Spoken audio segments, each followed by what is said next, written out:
Hello, everybody. Welcome to the Expendable Show. I am your host, the Expendable. So, happy Memorial Day.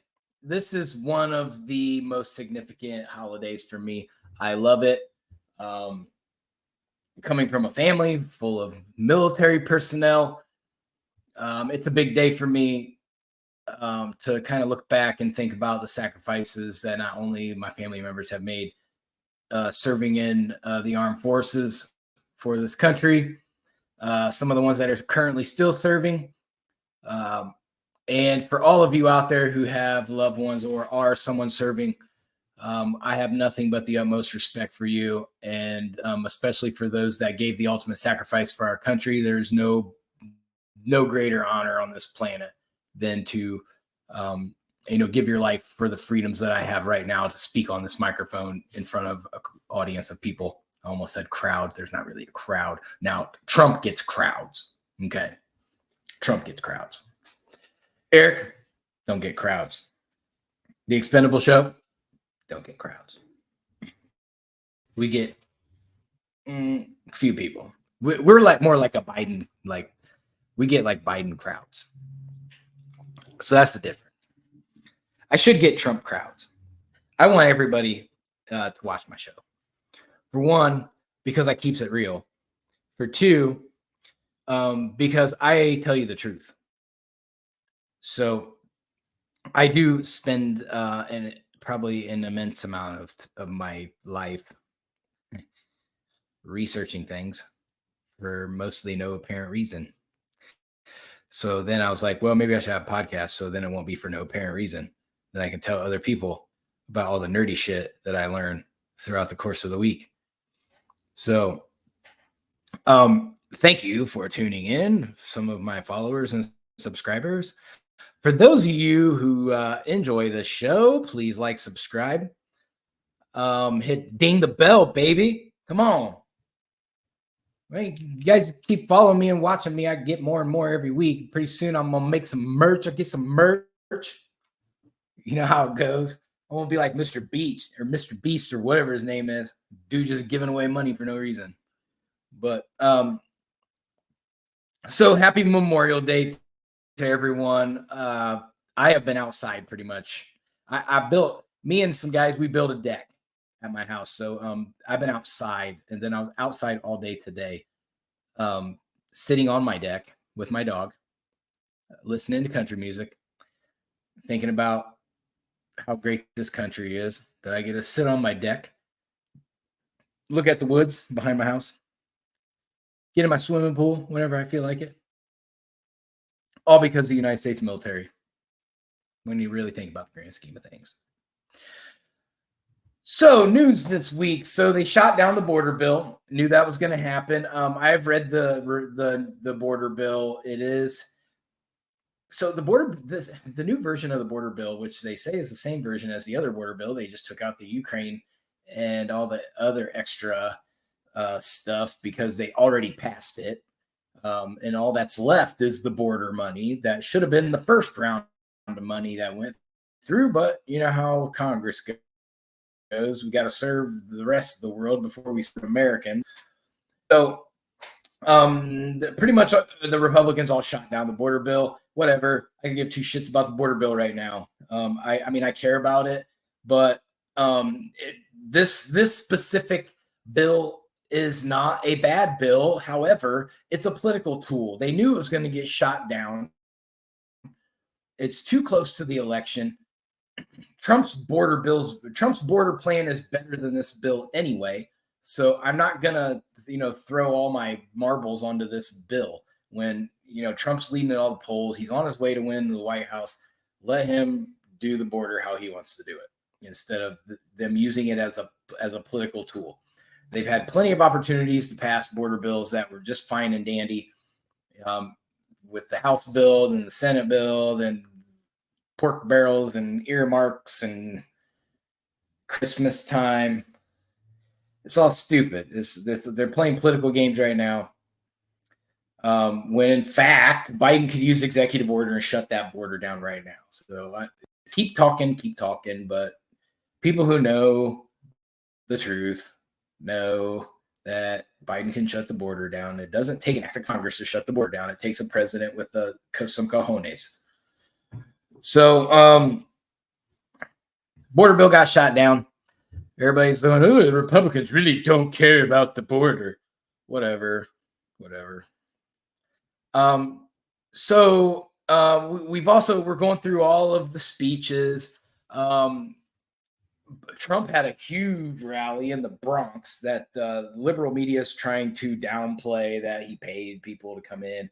However, I saw probably hundreds of interviews with people that were there, and they were all from the Bronx. So I think it's a good temperature gauge. There was a gigantic crowd there. It's funny because on X they posted like the crowd, and it looked like maybe there was a few thousand people, and they're like, look, see, there's nothing. But the speech didn't start till like 6 p.m. and they left the timestamp on their camera, and it was at like 11 a.m. So it was like 7 hours before. So now it's even more impressive because you had thousands of people already there 7 hours before Trump was going to speak. So they kind of killed their whole narrative with that, which is funny. So you had Trump speak. It was a very, very good speech. He's gaining some support in New York now. He's probably not going to win New York because there is a lot of Democrats there. However, I do think he's going to create a tighter race in New York than what we've seen in the past presidential elections. I think this is probably the closest a conservative is going to get to overturning New York, although all the New Yorkers keep moving down here to Atlanta. So it's a little odd, I think, that, we're going to turn into New York, and New York's probably going to turn Republican eventually. But whatever. Biden spoke at more events. He was at Morehouse. I talked about that on my last podcast. So Biden was at Morehouse talking, and he was trying to bait the race card, and he got a lot of students turn their back to him. Which Morehouse is a Black HBCU school, so I thought that was kind of significant. And they didn't report it on CNN or MSNBC at all that happened. But when you watch the full footage of the Morehouse speech, and the media does come through the crowd several times, and there are hundreds of students that turn their back to him. So they can, hip hop that all day long, say Biden gave a great patriotic speech to Morehouse, but that's not what happened. It was kind of evil. Like, I was kind of mad. Like, I was like, why are you yelling at these kids? And his methodology for getting messages out there just doesn't make a whole lot of sense to me. He's always scolding people all the time, like an angry grandpa. I just don't like it. I don't like his method. I think he's not uplifting. But then Biden did another commencement speech for I believe it was for West Point. Yeah, it was West Point. The West Point's Academy's graduation, which it was much of the same, like, except Biden wasn't very scolding. He was boring.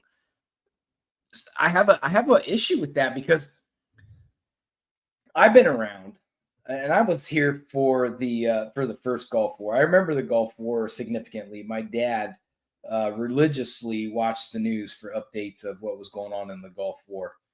But one thing I remember in 1991, when that was all going on, I was 10, 11 years old. I remember what this country was doing. You saw American flags everywhere. You saw people excited to kick Iraq's ass. Like, we were one. We were united in the thought, and we wanted to go over there and prove a point. Like, go ahead, mess with America, see what happens. And we had the right president at that time, HW. He went over there. And he's like, all right, if you don't, threw flyers all over Iraq, said, if you don't want to die, better get out. 100 hours later, bad guys defeated. That's how you get it done. And our American patriotism was at a super high at that time. I remember that. And so when I hear Biden give this like ho hum, well, good job, guys. Good luck in your next realm of being in the military. Well, pump these guys up, man. Like our military's flat. Everything coming out of the military's flat. I feel like we need to rally around our soldiers as Americans. We need to let them know, like, hey, we got your back. You're out there doing your thing for us. So we're going to support you when you're here. And we're dropping the ball, we're missing the point. And it's a horrible thing. And I think that's why the numbers are down.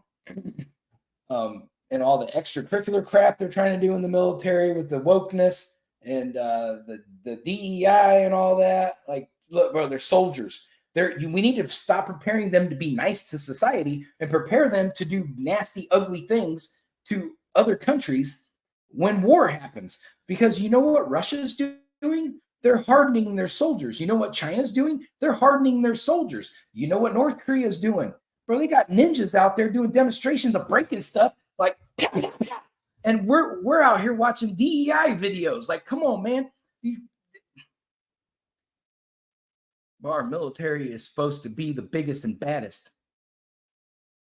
Like, where are we missing the point on this? We're not out there trying to beg countries to be nice to other people.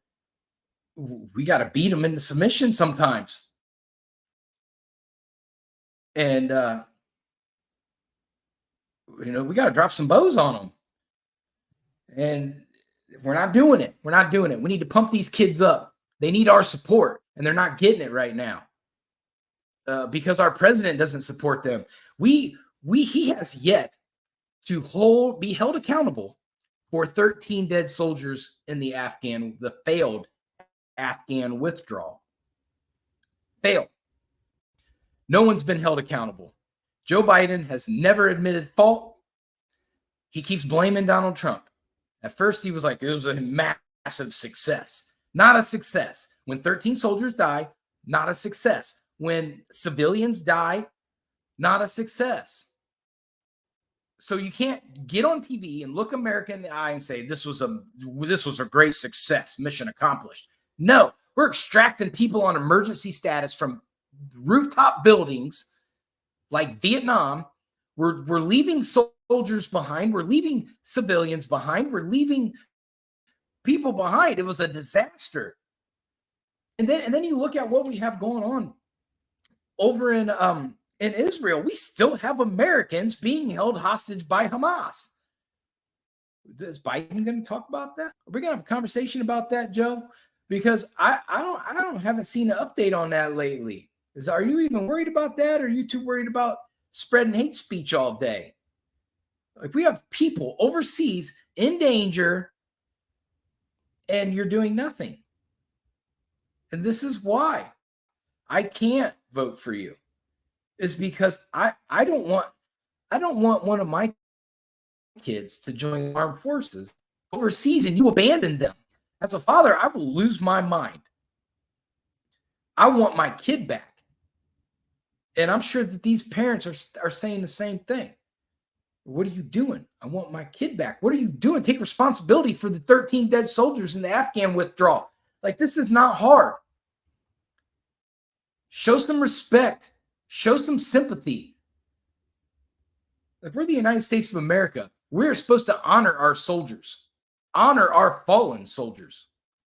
And today of all days, instead of worrying about what MAGA's doing, you should be on TV talking about 13 fallen soldiers.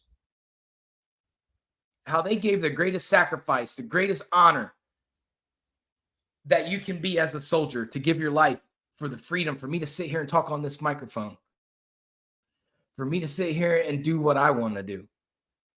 I don't do it because of me. I do it because they allow me to do it, because they sacrifice their lives. We're not doing enough. We're not doing enough to honor these people. So we're going to move on. Like I said, Biden's got his little rallies. He's got draws maybe a couple thousand people, probably less. Then you got AOC. She has rallies. She's all over mad because Donald Trump had a massive 25,000 person rally in her neck of the woods. And so she had a rally and drew maybe 20 people. What a bum. You're a bum. It just shows nobody likes communists. So AOC can eat it. She would, I would love to be her adversary. I would do everything. Like, she just seems like she's just very easily like angered. Like, I could probably just look at her and just like twitch my head, and she'd be like, "What are you doing? Gosh, you're so retarded. You're so ridiculous." I almost said a canceled word. But anyway, AOC, she definitely seems easily angered, and you could probably provoke her into anything. Also this week, we have New York versus Donald Trump. So this case is probably going to have a verdict this week. It depends on what news channel you watch as to what side of the story you get. I've paid very close attention to this because I've had a tough time. I'm not a lawyer or anything, but I've been around the legal system for a long time. And so I know how to read legal jargon. And when I'm looking through this case and like some of the things that are happening, some of the motions that are being filed, I sit here and I think, I'm just not, I don't get it. I don't see what's happening. The case doesn't make sense. I'm not sure how we're even in a trial. You have one of the charges is clearly a federal, misappropriation of campaign funds charge. There's nothing really like that New York has anything to do with that. So I don't understand why that charge is even on the table. That's a federal charge, and the feds already passed on it. So for Alvin Bragg to take it upon himself, just based upon that statute, that case, that he should be found not guilty of that right off the rip. The other charges, like, we're not even really sure like what the evidence is that's charging him. They thought they were just going to put Michael Cohen, who's in prison for lying. They thought they were going to put him on a stand and he was going to like strengthen this case, but he went up there and like, I don't know if he had like he got struck by lightning or God hit him and said, "Hey, dude, tell the truth. Just one time in your life. You have your opportunity tomorrow." And then he went up there and just dismantled the district attorney's case, like, and basically came clean. It was like, "Yeah, I've been stealing money from Trump, like, and I've been lying about him." And like, I was like, man, this case should be thrown out right now, or your star witness is garbage. And so Michael Cohen is kind of out of nowhere. Like, did they not prep him, like, or ask him the questions? Like, "Hey, we're going to ask you this question. How are you going to answer it?" Or did he lie to them too? Is he just playing a circle game? I mean, so the guy is like a TikTok junkie. So like, he's on there, like, doing all kinds of TikTok stuff, eating fake digital ice cream and hot dogs and stuff. So,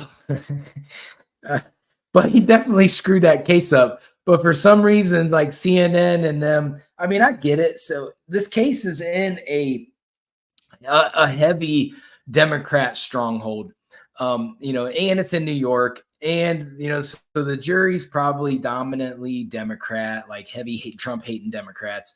However, it only takes one juror to screw this up, or if they can't come to a conclusion, it could come out as a hung jury.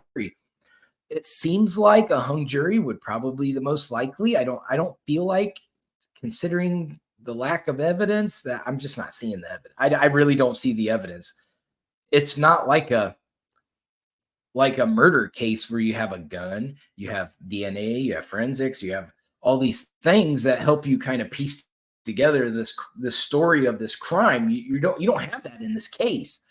And so I have a real tough time with it. I think Trump is gonna get found. He's either gonna get found not guilty or it's gonna be a hung jury, and I would kill it after that. I wouldn't retry it. It's gonna be a tough one. Hung jury helps Trump. So outside of that, the little 10 minutes left that I have, I'm going to do a little segment. So I was having a conversation with my niece, Kimberly. And so Kimberly is married to my blood niece, Jensen. And they are a lesbian, couple. And so as a conservative, the liberals look at me like, oh, you should be hating that. But I don't. I see their connection. I see how they communicate. That those two have something special, and I'm extremely proud of Kimberly and Jensen. And they're my family. I'll do whatever it takes to make them happy. So I was talking to Kimberly, and so she's a little concerned because she's been seeing bits and pieces of the book that came out, Project 2025. That's a conservative book. For those of you who don't know, it's a conservative book basically mapping out what the conservatives want to do for the next 4 years when Trump is president. Now, there are things in there that I'm like, that's a little too far. There are things in there that I just flat out don't agree with. However, there is one part, and Kimberly, so I have little faith. So they're in their like early to mid 20s. So I'm like, man, these generations are getting dumber and dumber and dumber. Like these kids, they don't know nothing about nothing. But after having this conversation with Kimberly, I realized that she has an immense amount of intelligence, and she is starting to see through the veil. And so she brought it up, like, corporations are killing this country, and she's correct. And I didn't want to get too deep into that conversation, even though I really wanted to, because that's the basis around my book, The Swiss Effect, that I am probably like a week away from being done and submitting. So that Trump in Project 2025, when you look at the structure that he's going to get rid of all of these people in all these department heads. So let me tell you, every president does it. Department heads are appointed people. So generally that happens anyway when a new president comes in. If Biden, he wanted his people in, so he put his people in. When Trump replaced Obama, he had done that. So there's a lot of replacing that does happen. Now, should we panic that Project 2025, that it's written in a book that this is going to happen? Anyway, even if say, let's say Gavin Newsom runs in 2028 and beats Ron DeSantis, Gavin Newsom's going to get in office and he's going to put his people in place. He's just not writing a book about it. And that's the difference. There's one thing that Trump talks about a lot, and he brought it up at the Libertarian Convention this week, and I want to touch on it because it's a key word. Okay, so Trump says he's going to fight globalism. That's significant, and I want all of you to realize how significant fighting globalism is. There's a reason why Trump didn't get along with Europe. There's a reason why Biden and Obama couldn't get to Europe fast enough. There is a thing going on. And when you look at the money in the organization and the corporations involved, and you really start to piece these things together like I did in my book, you'll be able to see why Trump rejected it and why Biden accepted it. And it tells you who they are as people. That we should not be jumping off the bridge for Europe. And I hope that all of you read my book because I give exact reasons why. There's something going on there. And it doesn't benefit the United States Constitution. It does not benefit the American people. It makes things worse. And so after talking with Kimberly, she talked about that we were promised healing, and we haven't gotten any healing. And she brought it up. She said, "Well, you're kind of one-sided on your show." And I'm like, "Yeah, yeah, I am. I'm a little one-sided, but it's not because I support Trump.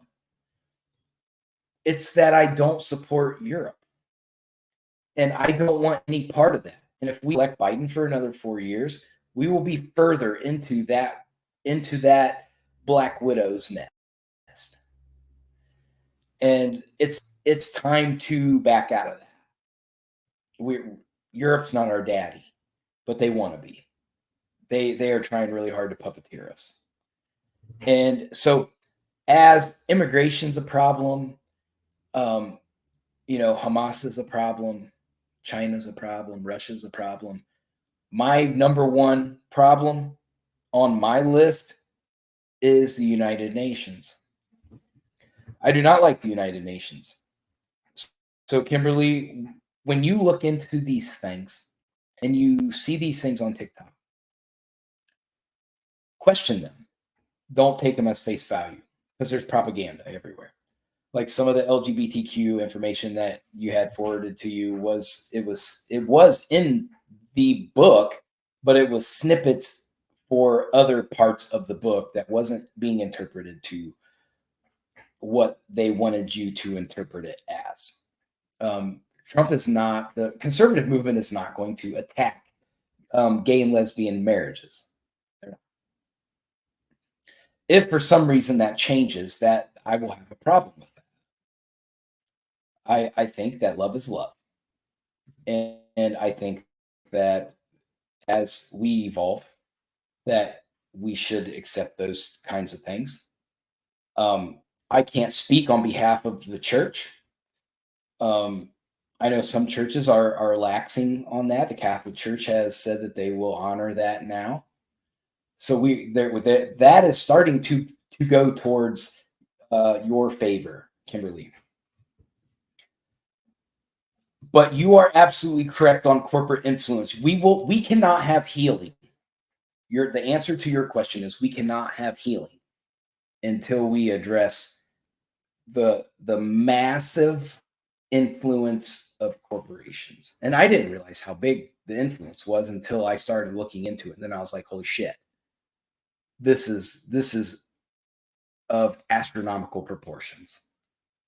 And then on top of that, that's not even the apex. That's not even the apex of the problem. They're a huge problem. When you're seeing trillions of dollars, asset management companies worth trillions of dollars. You're like, well, what's bigger than that? There is something bigger than that. I promise you that. You read my book and you will know. The asset management companies are the shadow government's hand. Let's say, let's go with the Game of Thrones. They are the hand of the shadow people. The shadow people do exist. They are starting to not be so shadow. You are starting, if you do enough research, you will find who they are. And those are the people who want to destroy. They don't want to heal. They want to destroy. They throw out their policy and they say, here, this is supposed to help society, but it does not. Because what they're trying to get you to do is pay attention to this agenda over here while we are stealing over here. You want to talk about every group? A lot of my African-American friends talk about they are so sick and tired of the colonization. The colonization is still happening. It is just happening in a different way. So we all need to pay attention to Europe. Look at the things they're doing behind everyone's back. Because Europe knows that we already done taught them a lesson. We already whooped France's ass. We already whooped the great United Kingdom. We whooped them too. With farmers. So they know they can't beat us, but they think they can outsmart us. And I wish they can try their luck on that because they haven't outsmarted me because I see what you're doing. And we all need to pay attention to what they're doing because they're trying very, very hard. This divisiveness doesn't come from Joe Biden. Joe Biden he's sticking to the script. The divisiveness comes from Europe. They write the script. Joe Biden is just the dude who gets on TV and reads a teleprompter. And that's it. That's his job. Just read the fucking teleprompter, Joe. Read my book, and you will find all your answers. I know I'm on the right track. I when you start getting death threats, that's when you know you're onto something, and I'm getting them. So just because I'm conservative, it doesn't mean I don't understand, or that I'm not capable of understanding, or that I'm not capable of taking away my conservative mindset to accept a different point of view. I can accept a different point of view. I have a lot of liberal people in my life that I respect and that I will sit down and have conversations with. And we will try to come to some kind of conclusion. Well, we think this way, you think this way. What will make both sides happy? What can we do to make both sides happy? The system right now currently is set up to keep us divided. We are experiencing modern day segregation in this country right now by the hand of Europe. And if you think that DEI is a good thing, DEI is a mask for segregating people. So now think about this. You have people in the LGBTQ community. Can a straight person go into the LGBTQ community? Yeah. But are you going to get treated like you're accepted in that community? I would not feel like I would be accepted. They would know I was a straight man right off the bat. And then they will not think of me as being allowed to be there. That is my thoughts. Can I go into a black community as a white man? And I mean, I could, but am I going to be comfortable? Am I going to be accepted? I don't know. Do I want to chance it? We're experiencing modern day segregation. You stay over there, you stay over there, and you stay over there. That's what segregation is.